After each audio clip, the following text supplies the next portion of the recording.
Alipoota y'obubenje y'omwaka 2021 erazenga Kampala bw'ekyali ku bwerinde oluvannyuma lw'okuba nti abantu 419 be baafa omwaka ogwo. Yengeni ya Stella Namatovu yasomedde abakulembeze ku mitendera egy'enjawulo abakungaanidde ku Stay Hall mu Kampala.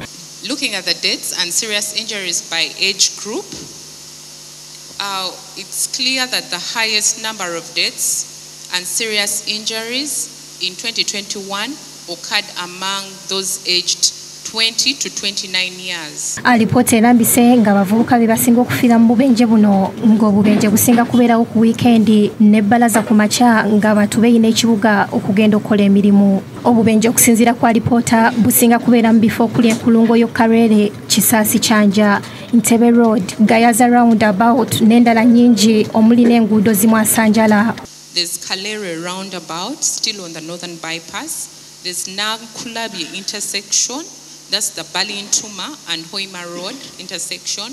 There's Kisasi to Chanja Road Junction, the roundabout near Nkumba University. Kyokka Loodi Mmeeya Elias Lukwago anenyeza gavumenti olw'obutasaawo nsimbi okulwanyisa obubenje mu kibuga. Naye we tutuukidde wano olwaleero nga tewali n'omunwe gw'ennusu guteekebwayo mu road safety.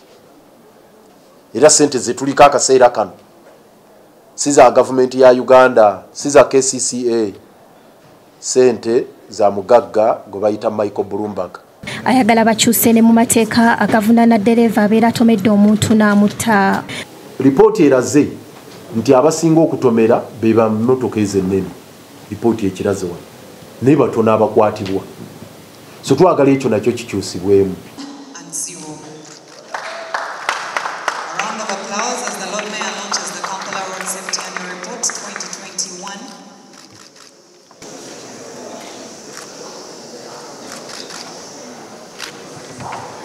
Download the app on App Store or Google Play Store now.